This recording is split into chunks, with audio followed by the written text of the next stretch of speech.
I wanted to start with a complicated question for a lot of newsrooms, which is, how do you balance authenticity, which is something that you hear so often about audio, with quality? Like, how important is quality? Where does the polish come in? That is a great question. It's actually been one of the heartbreaking things about seeing the data, coming from a perspective of an organization and all the jobs I've worked in where we took that as sacrosanct. It had to be beautifully produced and wonderful, everything, background sounds. And really, when you look at the data, it's more about, are people valuing the information? And not to sound like Clayton Christensen, but is it doing a job for them at the moment? And they're a little less concerned than we are about the beauty of the production, sadly. Breaks my heart. The first show I ever worked with at ACAST was called Call Your Girlfriend. And most of the people, it was a great show, yay.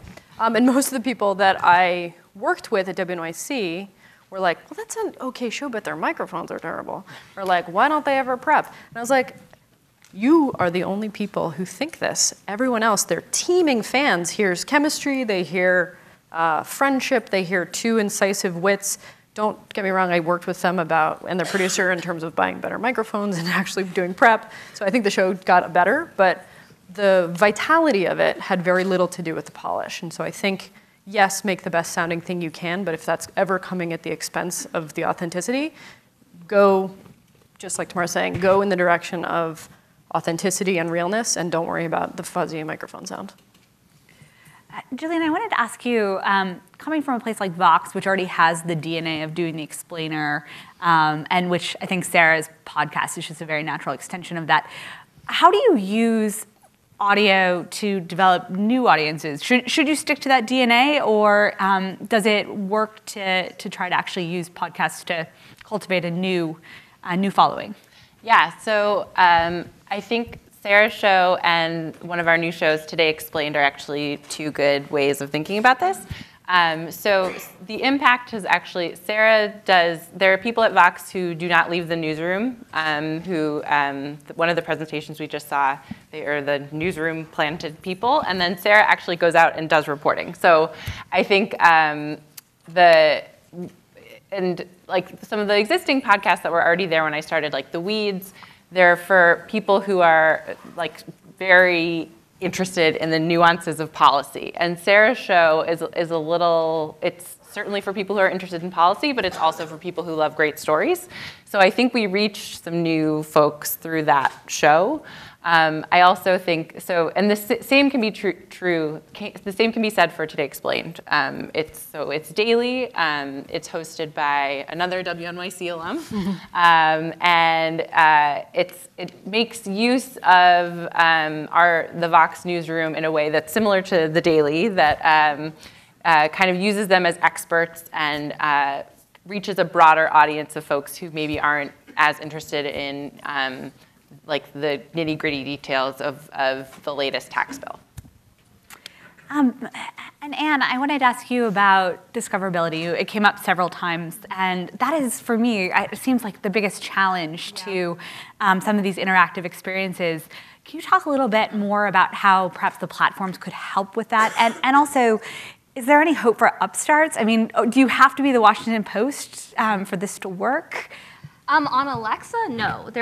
Alexa's open to everyone. There are lots of random little skills on there that you can make for yourself. My product manager has made a skill for himself where he tracks where the bikes are in the bike shares so that he doesn't have to like frantically look around every morning, I think. I don't ride my bikes in the morning. I don't cook and I don't ride bikes. But discoverability is like definitely one of the biggest obstacles we overcome. That last link that I had on my slides, wapo.st/smartspeakers, we made that in part to help listeners find us. And certainly, yes, it would be awesome if Amazon and Google could help make that a little easier. But yeah, it's really all about just somehow we need to get the word out there and teach people how to access it. We're finding that kids are actually really good at figuring it out by themselves. So of course they are. Yeah. So it's the other generations that we need help with. Okay, I want to make sure anyone who has questions, please come down. Caitlin, can Can you talk a little bit more about networks and how you should manage those relationships? What are you selling your soul if you're a member of a network? Are you getting those resources that everybody needs? We cut you off a little bit on that slide. No, I was trying to rush through and doing a interpretive dance at the same time. That was for my end. I think it depends on what kind of resources you need, right? Yeah. If you are a young upstart who is really good at self-promotion and has some sense of the audience through either surveys, which I didn't really talk a little bit about, but the more you know yourself, and I don't want to call it a brand, and the media equivalent would be, you have a huge fire hose of people coming to your site, coming through all the social channels, coming through newsletters. You might not need a network for that amplification, and if anything, if you don't need production help, if you don't need that lift, it can in a lot of ways be a hindrance because it limits a sensibility. And I would argue networks tend to be closed systems, not only in the sense that they don't allow new people to join without a rigorous sort of vetting process, but also it tends to circulate the same audience within the same ecosystem. And I think that that's actually bad. I mean, I think where we are as an industry is we tend to look at about 20, maybe aggressively 25% of people listening to podcasts regularly. I hope that number has ticked up in the time since we started doing this, because it seems to do that all the time.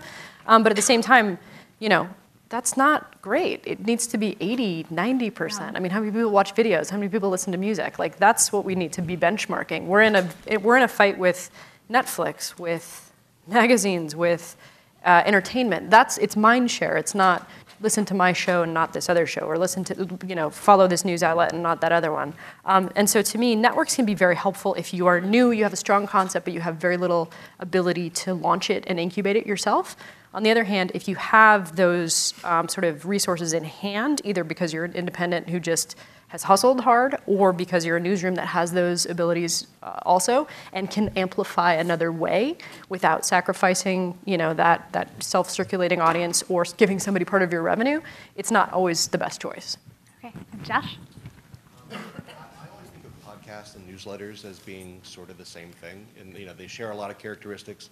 They're both direct producer-consumer relationships that aren't intermediated by Facebook and anything like that. They both are about human voice. And I asked a version of this question to the newsletter panel, so I'll ask it again. In the same way that my inbox is getting very crowded with lots of newsletters, the infinite supply of podcasts, for me at least, means that I have all these things I'm subscribed to, and I have to make a triage choice. I have X number of minutes. What am I going to pick? I'm just curious if you're seeing any trends in either format or length, given the more competitive environment, and if there's anything that you think producers can do to stand out other than, be really good.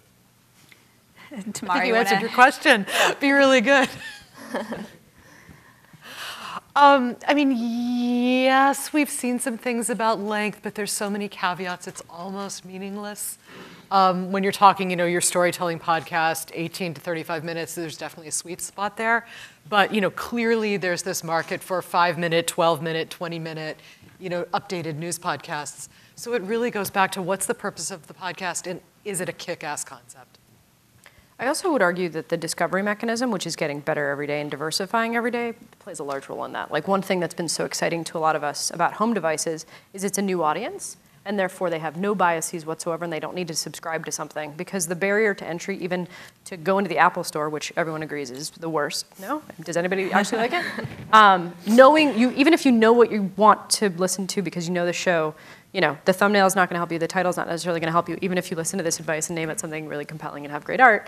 But if you turn on your home device and you give it a command and say, like, play my morning mix, my mix and Jillian's mix would be different, but I would probably get tennis scores. I would definitely get up first. I would get, local weather. You would get DC weather. And I think for that, short format certainly is helpful. At Acast, we helped launch Vice's daily morning show called Vice Guide to Right Now, which was a distillation of their brand meant to be consumed within somebody's 25-minute getting ready window in the morning. And it took off like a flash. It actually outpaced iTunes as a consumption source, which is the first time we saw a podcast do that, which made us all think, oh, we've cracked the code. Not Acast, but just we as an industry are no longer going to be reliant on one form of discovery. And I think that is only going to get better and better, which is why kind of I think niche is generally your friend, because when you start seeing all these different behaviors and programming for them, then yeah, it's always going to be so caveated, but knowing exactly who you're producing for will help dictate the microphone quality, the storytelling quality. Yes, make it good, obviously, but the length, the format, that kind of stuff.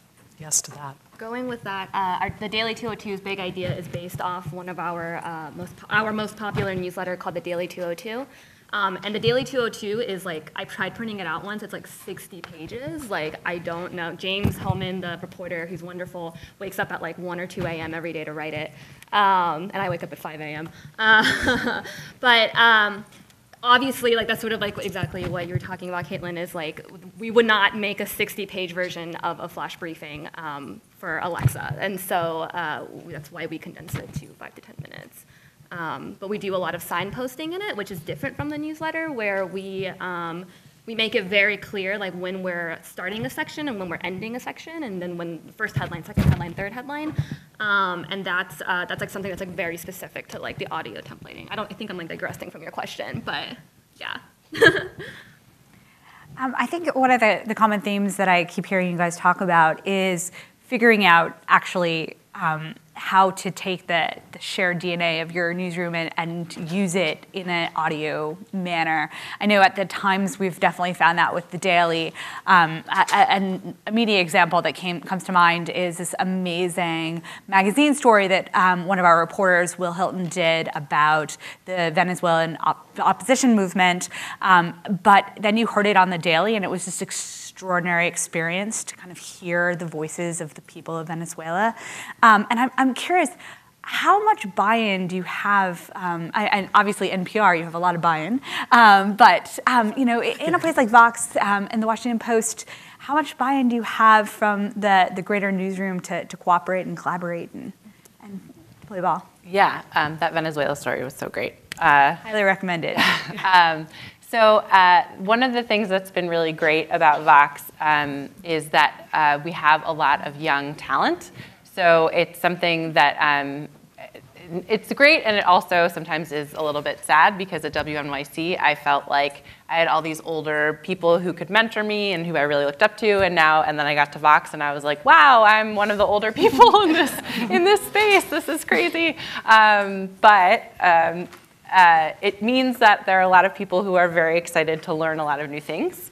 Not that older people can't do that, but in my experience, it tends to be the younger folks who are more excited and just ready to do it. So I would say there has been no lack of enthusiasm for getting into podcasting and making their stories sound rich. It's actually been probably even more like, I have to say, we don't have the resources to do that right now. I really wish we did. So that's been really exciting. And I would say that, like, by contrast, I think when I went into Reveal, podcasting wasn't exploding yet. So it was kind of a different time, even though it wasn't that long ago. It was like 5 years ago. But there are a lot of folks who had, made their career writing these amazing investigations, and they were kind of like, why do I have to do this now? And so that was challenging. But it's been, I think the thing that I've really found, along with the mutual respect kind of tagline that I have, is that if you really what I try to say to people is, I'm just trying to get your story to as many people as we possibly can in the best way possible. And that means that it's going to live on different platforms, and that's super exciting. Tamara, I wanted to ask you, I mean, since the radio is where audio began, to be completely simplistic about it. So what does NPR see as the future? What should we be anticipating? What makes you the most excited? Goodness. Wow, if I had a crystal ball, I'd be this really super high-priced consultant. Like Caitlin. Yeah, right? I want to be you when I grow up. No, it's such a good question. I do think we're moving into a place where the voice-activated assistants are going to be a player. My boss often jokes that right now they're probably at the place of being kind of like a Palm Pilot, in that this probably isn't the ultimate technology, but I suspect it's going to progress, and it's not just going to be this speaker in your house. It's going to be this assistant on your phone, in your house, in your car, that's going to be able to follow you. And I think audio is well set up for that space because it can carry, when you go for a run, you're listening on your device. When you go in your car, the same thing picks up in your car. When you go in your house, it clicks onto your home system. So really that portability between platforms that can have that conversation with you and be responsive to what you're looking for in the moment you're looking for it. I think that's the future, but your guess is as good as mine. I also think audio has a leg up because Yeah. if you talk to something, what are you expecting back? Talking back, right? It's a conversation, Exactly. and we've gathered around the campfire telling stories and having conversations since we were proto-man. I don't think that's going away anytime soon.